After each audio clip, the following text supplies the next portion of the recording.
It's Cowboy coffee time. Cowboy coffee time. It's Cowboy coffee time. Cowboy coffee time. Good morning, everybody. We're here to visit with you and have a little coffee and enjoy life. Talk a little bit. We pan over here. There's our little jukebox there, and in the corner, and we're just so glad to be here and say hi to you this morning. And we moved to YouTube, and I'll post it later on Facebook. I want to thank Donnie Skaggs this morning, give him a shout out. He sent me a video on YouTube to watch, and it was really a fun thing. It was about mountain people and how they talk and their life, you know, the mountain life and our kind of people over in the Blue Ridge Mountains. So that's going to be our talk today and our theme, and I'll tell you some stories and my life experience in the mountains. Play a little mountain music, songs I grew up with in the hills, and we'll talk about all that. Play a little bit. I got the mandolin. It's hopefully tuned real good. We'll see.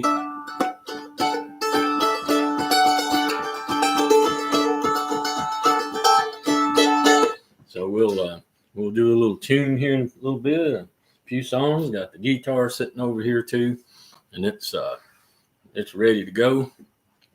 And we're just glad to be here. Appreciate all y'all. We're just got a beautiful sunny day. We've had some clouds lately, but the sun is going golden today all over us here. And we just thank the good Lord to be here, and we're enjoying it. Like I said, I saw this great video, and it made me want to talk about these things this morning. It was about the way people talk in the mountains and their life. And I noticed there were some words, you know, that I heard. Some of my people used them, and some didn't. You know, my situation with the mountain family was that my grandfather was the generation that kind of moved down the mountain a little bit. We call it out over the mountain, and he moved down toward what would later become Mayberry in America. You know the Andy Griffith show, and our hometown is Andy Griffith's hometown. And so my grandfather was the one who moved out of the back of the mountain there, and kind of got a little better life as far as some things, you know, that way, a job, a better living. Of course, they had to go through the Depression. They bought their house in 1930 in what would be Mayberry. And when we say down off the mountain, it's right at the foothills of the Blue Ridge Mountains in Mount Airy. And they call it it's Mayberry, you know, as far as Andy Griffith's deal. But he moved there, looked down off the mountain. My people were from Woodlawn, and it's called Woodlawn, Virginia. And you go up Fancy Gap and back in the mountain there in the Appalachian Mountains there. And he moved down to the foothills of it and got a good job in the factory. Of course, they had the Depression, and he was fortunate to get to work, you know, during the Depression and have something. He would tell some stories he told me that I thought were so funny. Was you know, in the Depression you had the hobos, and there was a railroad track running right behind from the furniture factory was out over this way. You could see it from my papa's house, my grandfather's house. And it was a dead-end street up on a hill, and you could see the factory, and they loaded. And later in my life, I would load those boxcars. I can tell you, a boxcar has way more things can go in there than you think when you start working to load it. But I loaded furniture. It was Bassett Furniture later, Mount Airy chair factory that Bassett Furniture bought.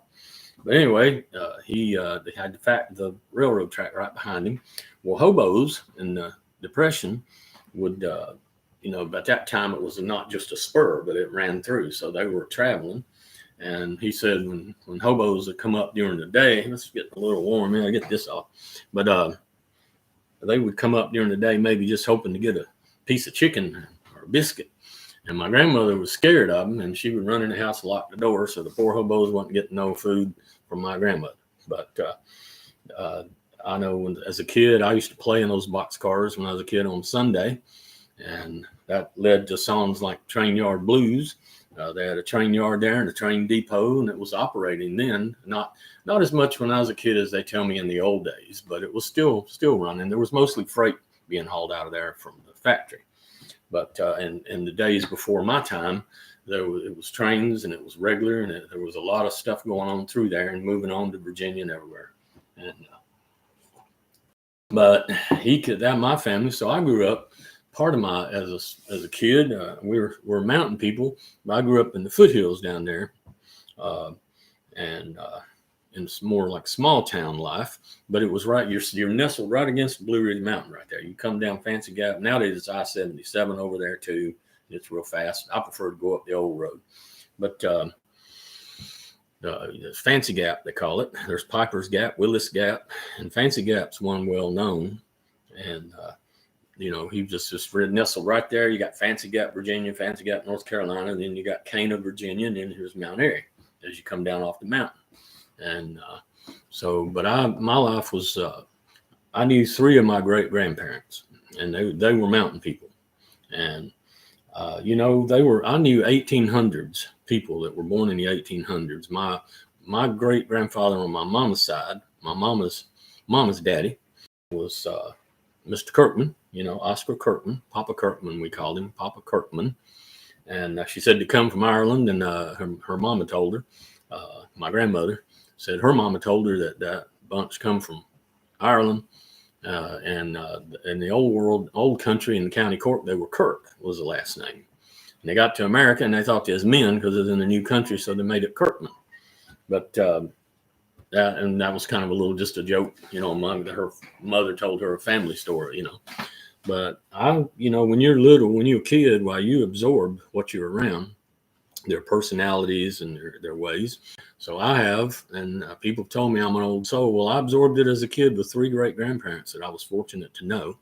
And I absorbed their personality, and I remember their mannerisms, their ways, and I picked them up, And you pick up what you're around when you're little. And they were wonderful people. I knew their spirit and they were strong people. And my great grandfather, I'm talking about Kirkman, lived to be 106. So my oldest children remember him. He didn't pass away until 1982, and he was born in 1876, the year General Custer was Little Bighorn. And he was born in September after that battle. And but I stayed with his house. He loved me to come play the guitar for him. And he said, I remember him telling me he used to play fiddle a little bit, long ago.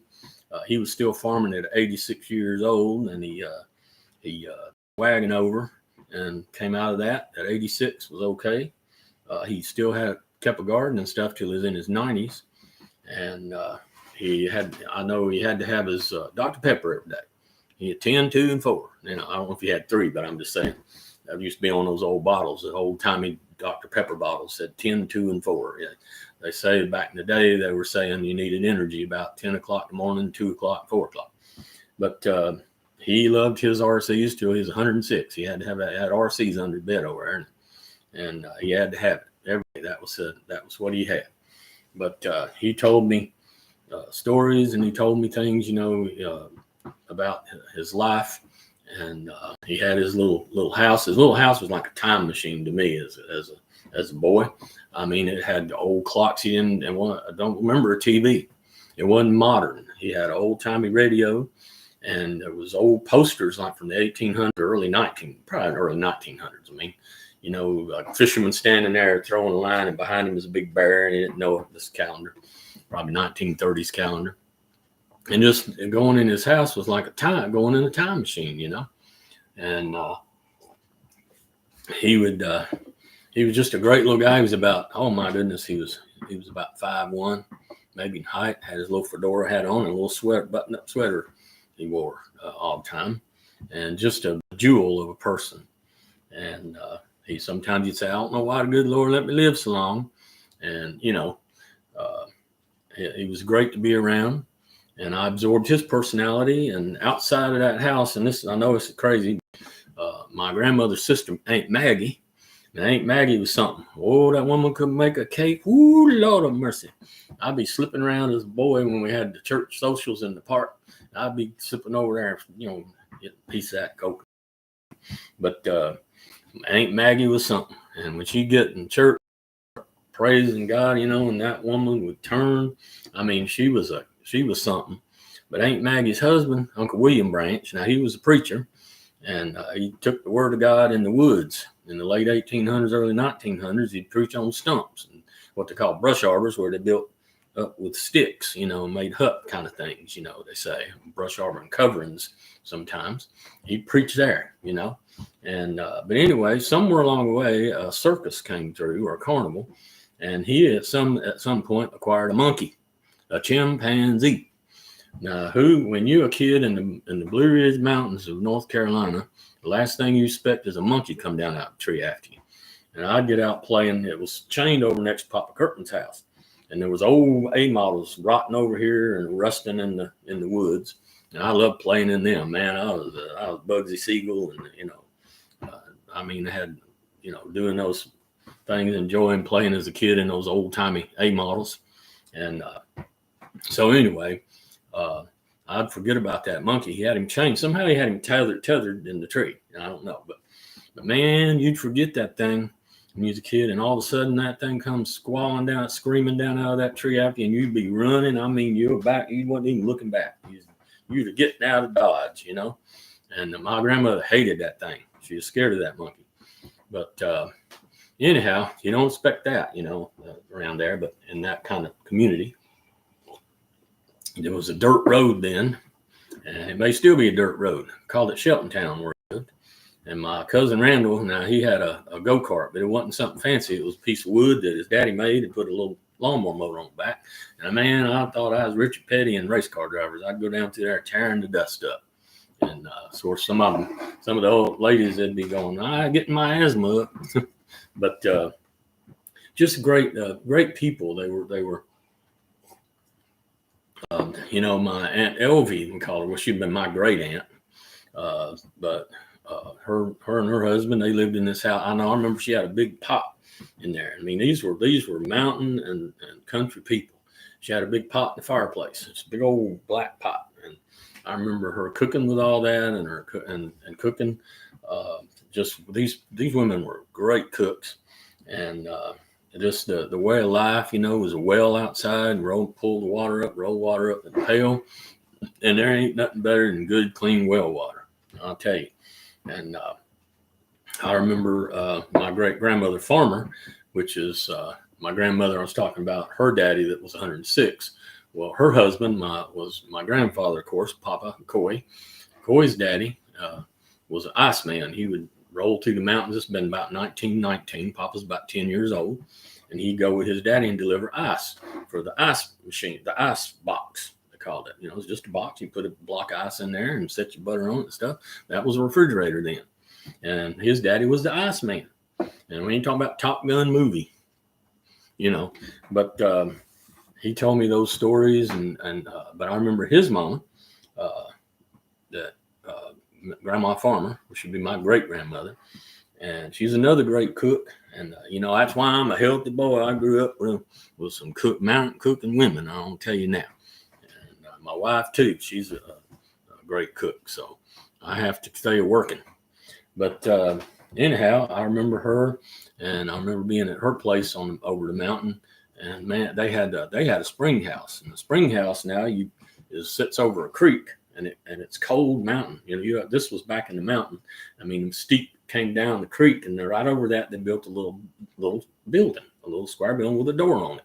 It's a spring house, and they put your butter and your bacon, you stuff butter and stuff and milk and everything in there. They didn't have a refrigerator inside the house. Didn't have no electricity. This was 1962, and they still didn't have electricity and electric lights and stuff at their house back in the mountains over there. People are surprised sometimes that it was late 60s and 70s before some of the mountain areas got electricity. I know you can't imagine that now, but I remember her cooking on a wood stove, and I remember there were some steps, and I was so little, I remember her fussing, "Don't you get off them steps, son? Don't go up them steps, this steep, farmhouse steps." But they'd tell me, "Now don't you mess around, son, with that spring house." Boy, I'd have got a good hickory switch if I had opened that spring house, because that's what let the cool out. That's a refrigerator. But there was a creek come down off the mountain, and I loved playing in that thing. The tadpoles, getting tadpoles and stuff, and I just great memories of that place when I mean, I'm talking about I was 5, 6, 7 years old, and so it's late 1950s, and we called it going back over the mountain, and I'd get right in my grandpa's Papa Coy's '54 Chevy, and I was ready to go because we'd go. So we're going over the mountain to Grandma Farmer's. And I'm right here with you. I mean, I love going there, and I love those people. And I remember later they lived in Lenore, North Carolina, and in the mountains down toward Asheville when she remarried, because Papa's daddy had passed away before I was ever born. But she remarried Mr. Whittington. And I remember he had a tower, and I remember me and my little cousin James, we gonna climb that ladder on that tower, And I remember him going, boys, y'all get off there, and he pushed that bottom ladder thing up and locked it so we couldn't reach it no more. And we're like, man, because we going to climb the top of that thing. And I bet we was probably, I don't know, 7, 8 years old. But me and Jamesy, I called him. He was my first cousin, my mama's wife, Vera's boy. And we had some adventures. Let me tell you, one day we decided we'd stop that train behind my grandfather's house, and we'd be Jesse James, 9-year-old Jesse James. Gang, and we put a cardboard box on there, and my grandma Katie Farmer, she caught us, and she scared me to death. She said the law coming to get you, the railroad law cops and big coming to get you and get that stuff off of there. We was trying to stop the train, and anyhow, I walked around all day as a 9-year-old Jesse James. I thought I was going to jail. I was plumb scared. Now, we're going to talk today about mountain talk, and the scared is scared, when you're scared of something. Some of the things they would say have actually, there are linguists that have written about mountain talk, and people have always said, they're ignorant because of some of the ways they talk. No, some of the smartest people I ever met, never went to a college, and they could take an engine apart. They could grow anything. They could run a farm, But what happened was that this one man who studies languages, he wrote just a few years ago. I would tell you who he was, but I can't remember his name.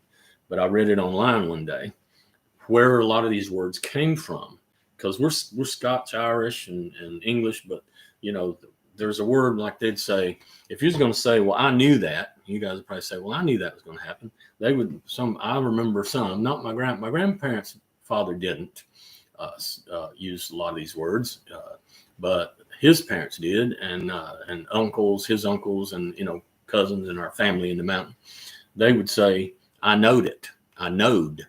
And people thought that when I was a kid, they went, yeah, I'd be talking, and it'd be, like, that's hillbilly, it might be just ignorant, uneducated sounding. No, that word came from old Scotland. It was a word in Scotland. They said knowed, just like they'll say you ken. Do you understand? Do you know you ken? You ken, that's a word, knowed. So thank you, literary and people in Cambridge that have come along and in Yale that have studied languages and said no, they came with words from there. We say I didn't grow up saying crick. I said creek, but some of my family over the mountain did. A crick is a creek. It's a creek. Down the creek. They might say I'm gonna change the tire on that truck, and tar is a tire. They used to call a strip mall, and this for everybody, and I know if you see a mall now, you think of something else. It was a flea market, and that was where everybody went on Saturday, and everything was traded: chickens, goats, sheep, cows, clothes, blankets, everything that somebody made and was selling. They were there, and that was mall. That was a mall. You'd go to the mall down there, usually by a general store, and it all spread out around the area. And all they'd be selling chickens and everything, just to going all day. When you go to something like a flea market, and if you're in England, I'm sure you got places you go like that where they're selling different things they're selling and stuff. But anyway, I know another word they used to use at home that you don't hear out here in Nashville was soup beans. Well, soup beans is with pinto beans. That beans you cook in the pot, And I always kid my kids, they never did like beans that much. Of course, they were spoiled. They grew up on McDonald's and burgers and and their mama's cooking. And we make beans some, but that was never their favorite. Well, I told them one time, I said, let me tell you something. Saturday was the only day we got something like different. And Sunday was kind of beautiful country Sunday cooking, of course, fried chicken and biscuits. But anyhow, every other night, I said Monday night was beans and taters, and Tuesday night was taters and beans. Wednesday was beans and taters. Thursday was taters and beans. Friday was beans and taters. They after a moment they got it. And I mean, we grew up on that. I'll tell you what, after you've been outside working in the field all day long, pulling tobacco, whatever on the farm, throwing up bales of hay, that tastes really good when you get home at night. And that's after dark. They'd pick me up, pickup truck. I'd ride in the back of a pickup truck. And I know all you ocean, all that bunch today, don't you get worried. But they'd carry us, our field hands in the back of the pickup truck, and it would be dark. The sun wasn't up yet, nor was the sky very bright. And they'd bring me home. The sun was down, and it was dark, We worked all day. And what a good life. What a good life. We used to love it. I love working in fields. I'm one of them strange people that like to sweat and work. And I still do. I plowed during the lockdown for COVID. My tiller was broke, and we moved here. We bought a new house 2 years ago out here by the horses out here in the country, and I wanted a garden, and they did last year. I'm sorry, the first year was too late. I didn't get a garden in. I put stuff in pots, but last year during the lockdown for COVID, my tillers broke, and the stores, you couldn't go down to the hardware. You couldn't go get it fixed, or you couldn't go buy one. I mean, it was just that right during the lockdown. Nobody knew what in the world was going on. So I have my grandfather, Coy Farmer, that I was talking about. I have his push plow, the metal plow. If y'all don't know what that is, why it's a metal, all metal. It has handles up here for you to push, and a big metal wheel on the front right there. It goes to it, kind of like a triangle. And down below, it's got a plowshare, and you the horse, and you push it. Well, I was so determined. I'm stubborn. I was like, I'm gonna have me a garden. So I didn't make a real big one because it's you tearing the ground up like that. It's hard work. I took a mattock. Now I ain't gonna kid you. I didn't just push that ground up, grass, sod, and all with that plow. We don't tell no fibs on Cowboy Coffee Time. I mean, I took a mattock, tore up the top, and I'd chop up with a hoe a little bit. But then it's hard work pushing that plowshare through there, and we ain't got a motor or a horse. My wife might, I'd kid and say, Laurie might say it's kind of like a mule. Don't know. But anyhow, now she's sweet. She would. I'm just kidding. But I plowed that garden up, and I was proud. I used that at 12 years old. My papa gave it to me when we moved down to the farm, this tobacco farm we moved to, about 12 miles away from Mayberry, his home. He gave me that plow. And I used it at 12, and I used it at 68. So I'm thanking the Lord. I mean, I'm happy that I did that, But anyhow, we had a good time, had a good life, and we'd dig it up, plant taters and stuff. And anyhow, I told you I'll do you a little song here in a minute. I'll do that. I was always talking about too on this film I watched. They were talking about squirrel hunting, and they tell this funny story about a church. Now, Ray Stevens, a country singer, he did the Mississippi Squirrel. And where that comes from, well, these people in a mountain church, they had a squirrel infestation. They were in the walls and up in their church. And the church we go to, we actually had a squirrel last few years. They couldn't get him out of there. But this one got to be a bunch of them. So they rounded him up. Well, somebody in the church rounded them all up, got them, started catching them, and took them way off in the woods, miles away, and put them in the woods. And they said to come back. Well, then the joke is that the preacher got them all. They rounded them up again, and this time they baptized them, and they only saw them on Christmas and Easter. Anyway, church joke. But we used to go, squirrel hunting in mountains is, that's something we do for food, And my mama would put it in a black cast iron skillet and cook them, and I would go squirrel hunting. My uncle gave me his 410 over and under shotgun. Uncle Cecil, he loaned it to me, and told my mama, he said, boys got to hunt.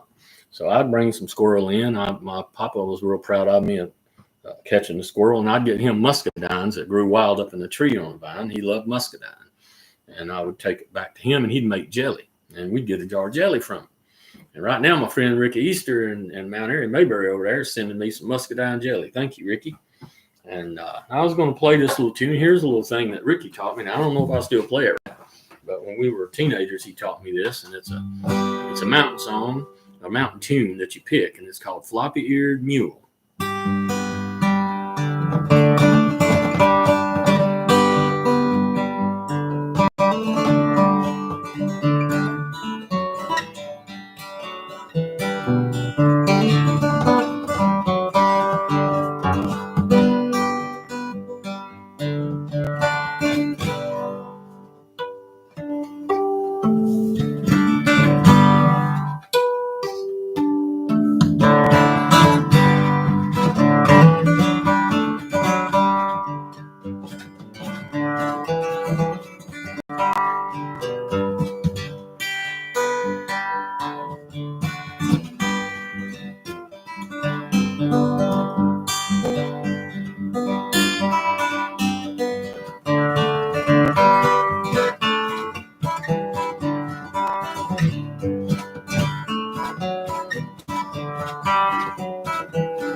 Well, you get the mistakes on live, and you get what's done. And I always say it's there somewhere. But Floppy-Eared Mule, Ricky Easter, my friend since the first grade. We're home. I'm proud of him. At the Albion Church. If you're ever in Mount Airy, go over there near Mount Airy and visit the Albion Baptist Church over there. They're down in this beautiful, beautiful church in the mountaintop, just mountain down the little valley there. It's just a gorgeous place. And a great little congregation, good people. But anyhow, I was talking about squirrel hunting, and we would. I remember when I was a kid. Probably one of the last times my grandfather, Coy farmer, went hunting. Him and Andrew Poteet, Uncle Andrew was their uncle, so it'd be my great uncle. And I was so little, I remember having to run when they just took a step. I had to run all day to keep up with them. And we brought home some squirrels, and everybody cooked them. I cooked them up in a black cast iron skillet. And so squirrel hunting's a big part of mountain people. You know, they would cook them and eat them. And I know on Music Row, I went down there to at the Red Lens Company one day, and this little girl was working in there. I worked there. I wrote there for company, but this little girl working in there, she's a sweet girl at the front desk. And a friend of mine, he was from California, and he was coming to write with me that day. And he's a great fisherman too, bass man. He could catch bass like crazy, and he wrote articles in bass magazines. But Jeff Pearson, and he's a songwriter. He's had songs on Hank Jr. and stuff. But he was coming, and he's from California. Well, he had never had squirrel, so I got some squirrel, and then my wife, we fixed them up, put them, I had them packed up for him, and made a kind of a stew out of it. My wife did, and had it canned in a jar, And the little girl was sitting there at the desk, and she said, "What's that?" And I said, "Squirrel stew." And she, she wasn't from Tennessee neither. But I was kind of sorry. I mean, I wouldn't have told her if I known it upset her. She went to the bathroom real quick because it upset her that was squirrel. But, different cultures, different places. This was about 1994, and she just, they grew up, some of them in California, and they didn't know that. They didn't know about squirrel. People eat squirrel. But we had coal bucket. That's another thing to talk about, words that, because this morning we're doing, like I said, we're doing a show on what people say and how they talk in the mountains. In the mountains, some of my people would say node. I knowed it. I knowed he'd do that. Well, people back when I was a kid, a long time ago, they said that's just the ignorant, uneducated kind of thing. No, a guy from Yale and Harvard, they've done studies on languages and where they came from. And our people, a lot of Scotch-Irish up in the mountains in history. And that is a Scottish word, node. It wasn't ignorant talk of somebody uneducated. It came from the old world, came with them and their heritage as Scots Irish. So a lot of things like that are misunderstood with mountain people. Some of the smartest people I've ever been around were some of my family and uncles and cousins, and they could take an engine apart, put it back together, tractor. I mean, whatever needed to be done. They were very smart people. And I know people talk about coal now. I'm thankful coal is about 150 miles north of us in our mountains in North Carolina. It was in West Virginia more, East Kentucky. I don't know do no coal mine, but we had coal. We burned coal when I was a kid. My mom had my great grandfather's potbelly stove. Our house, that old farmhouse, it had electricity, but it kind of heat and air, and so we heated in the winter with coal in the potbelly stove in the room. It was sitting in the main living room at the bottom here. And it was one of those farmhouses where I was upstairs. You had just slanted roof, kind of like the Waltons looking kind of place. And I would have, since I was the oldest, I had to get the coal bucket and get out to the bin. We had this little bin out there, a little old building, with a room on it and a door. And the coal people from the coal company would come, and they had a chute, and they'd pour that coal in there for us. And I'd get up in the morning on the winter because I was the oldest, and build the fire. And my mama, I hate it when it was freezing cold. I was under blankets up there, we had no heat. And she'd say, "There, Dean, get up." She'd call from downstairs, because I was the oldest, get up, build fire. For my brother, I had 5 brothers, other kids, brothers and sisters. There's 6 of us. But that was my duty, and I did it. And but I didn't want to get out under blankets when it's cold. I tell you right now. So anyhow, just talking about how people talk. We had the coal bucket, and like I told you, I'll do you a song here in a few minutes that I wrote, a mountain song, and I'll do that. And just it's just fun to see, talk about the culture, where I grew up and how we grew up. And like I say, I grew up, first part of my life was more small town, Mayberry, Andy Griffith's hometown I was in. And I mean, it was a great life. It really was. We walked everywhere. A kid didn't say, "Hey, Mama, I want to go see the movie." I remember the Alamo, John Wayne's Alamo was downtown at the cinema. And but you didn't say, "Well, Mama didn't get you in the car and carry you." You left in time to get there before it started, because when your little feet got you there, that's when you got somewhere. And if you went to play ball, if you went to school, and we had a bus later, but when the school, one school was close, a few miles, and we walked to it. And we walked those streets, small town, beautiful, wonderful little town. And it was great life. They just had Halloween here. And I know Halloween then was so much fun. And we'd go out. Nobody thought about nothing ever being a threat. We'd go out and be out all night, no adult with us. And we'd be out, I'm sure there was a time we had to be home. I can tell you that right now. But we had a good time, and they never thought about nothing going to happen to nobody.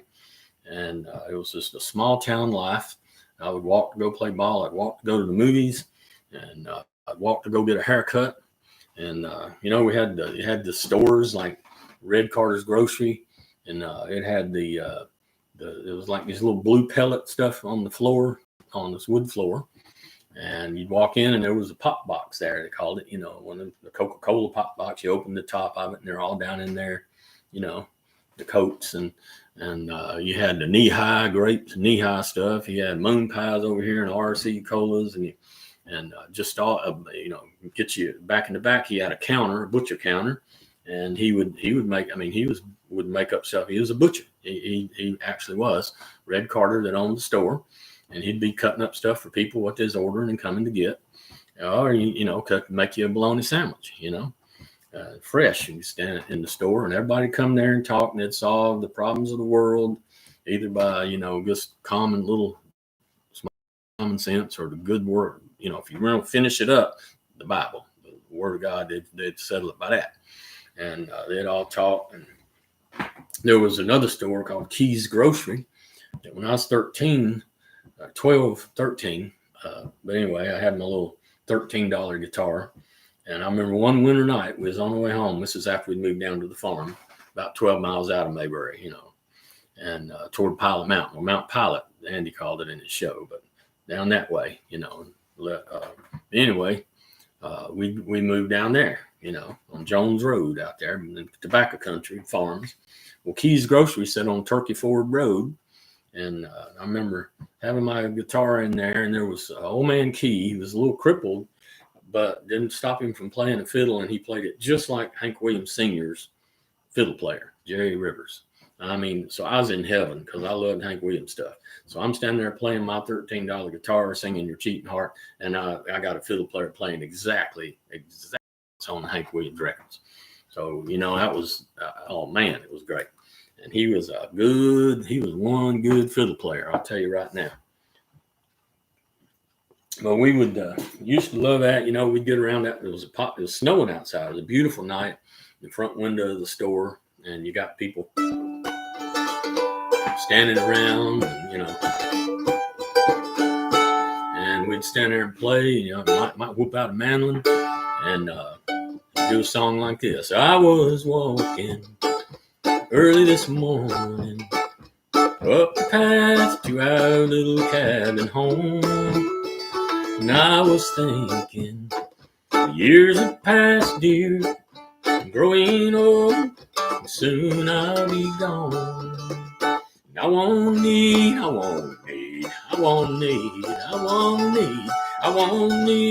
this cabin anymore.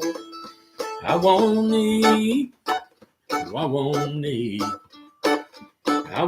need this cabin anymore.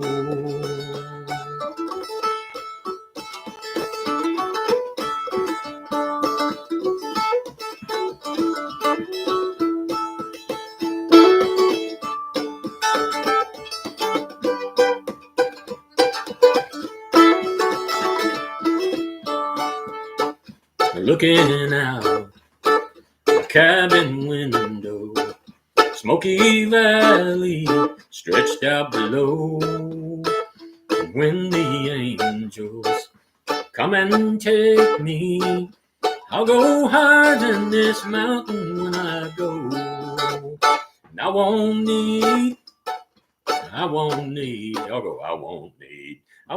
need this cabin anymore. Oh, I ain't gonna need this cabin anymore. And wrote that little song for my grandfather. He told me that, he was born in 1909. His daddy was 56 years old already when he was born. And I think his dad had about 12 children altogether, all of them. And, but he told me stories about, delivering the ice on the wagon with his daddy. His daddy was an iceman, not Top Gun, but he would take that block of ice. He had an ice wagon and deliver them to the homes across the mountain. They had in the 1919, they had the little boxes called an ice box. And they put that block in there and put their butter on it and everything. That was their refrigerator. But he told me how the snow would blow in the cabin wall when he was a kid, 7, 8 years old, of his bedroom. And he'd cover up blankets, try to keep it off of him. What blew in, a little bit. So I wrote that for him. He would say one of these days, I won't need that cabin no more. And of course, he went on to move down to Mayberry, Mount Airy, North Carolina, a town off the mountain a little bit, the foothill, and got a good job, made an impression. And we grew up in there instead of because he had moved down there. And my daddy's side, today, of course, we're talking about mountain people. That's the theme of the show today, and we're talking about their life. Of course, some of my family was over in the mountain, and what we call over the mountain.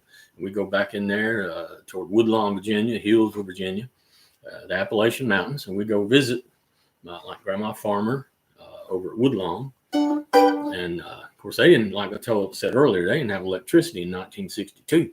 That house. A lot of people don't realize how late it was, even the 70s for some mountain areas before they got electricity, And they had a spring house. They had all that. So I absorbed that, I have a love for that. I remember those people. I was blessed to have 3 great grandparents. One of them lived to be 106. And Papa Combs, he was 86 when I was talking to him. He was born in 1880. He was 20 years old, turn of the century. So I absorbed their personality, and I listened. I used to sit on the porch and listen to their stories. Oh my goodness! And I know he told me his daddy, which would have been on back, the 1860 and stuff, remembered the last Lobo wolf up on the Blue Ridge Mountain there in North Carolina there, and on the Blue Ridge Virginia border. Above Mount Airy, if you know that area, it's Winston-Salem, and you got Mount Airy, you go up to Hillsville, Galax. And that wolf would have been around 1805, that his daddy remembered it. And just great life, back in there. I had great grandma farmer that lived back in the mountain with no electricity, like I said, in the 60s. And I was just fortunate to know these people. My granny Alderman, my daddy's mama, Miletto was her name, and her daddy was Frill Combs, Papa Combs, we called him. And in my books on Amazon, the Blue Mountain series, well, a lot of stories that these people told me are in those books, And her favorite song. Here's a mountain song that she loved. Well, it takes a worried man to sing a worried song. It takes a worried man to sing a worried song. It takes a worried man to sing a worried song. I'm worried now, but I won't be worried long. Well, I went across the river, laid me down to sleep. I went across the river, laid me down to sleep. When I woke up, I had shackles on my feet. And it takes a worried man to sing a worried song. It takes a worried man to sing a worried song. It takes a worried man to sing a worried song. I'm worried now, but I won't be worried long.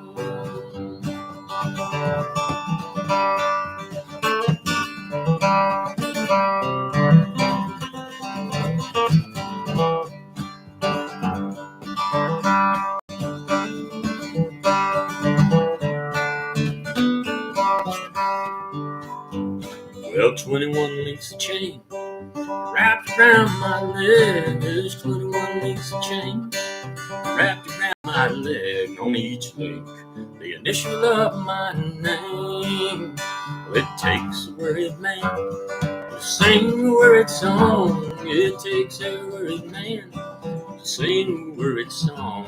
It takes a worried man to sing a worried song. I'm worried now, but I won't be worried long. I'm worried now,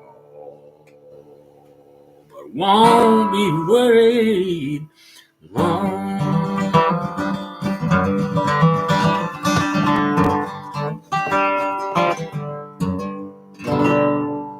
And I always loved picking my guitar. I bought this in 1966 with tobacco money, and this is the only guitar. I'm a one guitar man. I played it on the road with Travis Tritt, Confederate Railroad, and all my friends in the music career the Lord let me have.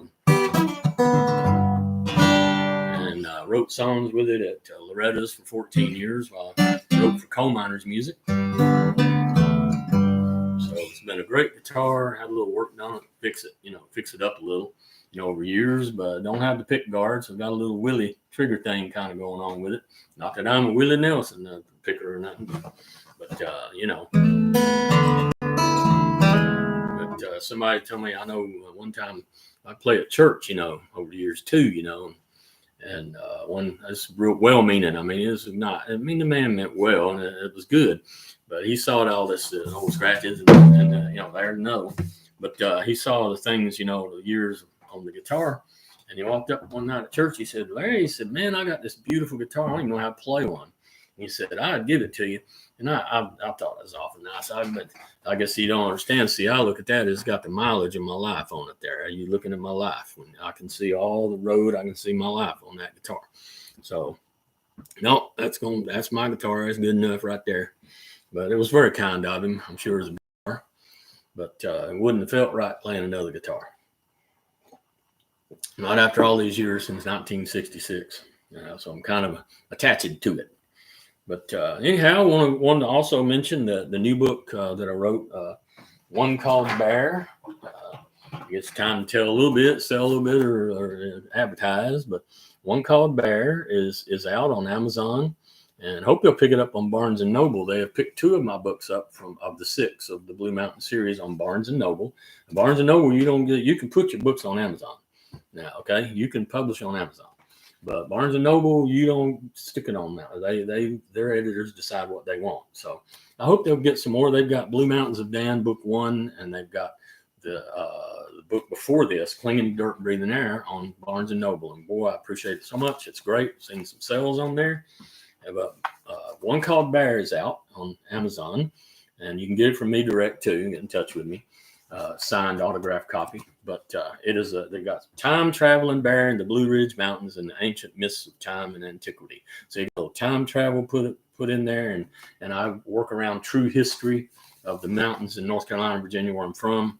So thank you, everybody. The people are the calls and letters and cards and orders, and been shipping them out. We had a shipping day not long ago, where we shipped out a bunch of the books, and thank you so much. More I Want These Stories is based on my great-grandparents' stories they told me started all this, and set front porch stories, and so it's more I want these stories to live than it is worrying about making money. So we took care of, good Lord takes care of us, and of course I still have some royalties over the years from Travis Tritt and Hank Jr. and this stuff in the career. So the good Lord takes care of us. But just love writing these stories. I'm working on a new book. Well, there's 2, 3 actually in process, but the next Blue Mountain book, I'm working on it and getting it out there. So y'all check that out if you want to. There's Miss Laurie. She's coming through, and it's my baby. And we're going to wrap this up today. We enjoyed visiting with you, and I'll post this on Facebook for the Facebook friends who don't go on YouTube. Maybe I pull them over here, and there's a little bit more of a stream you can trust that goes on here.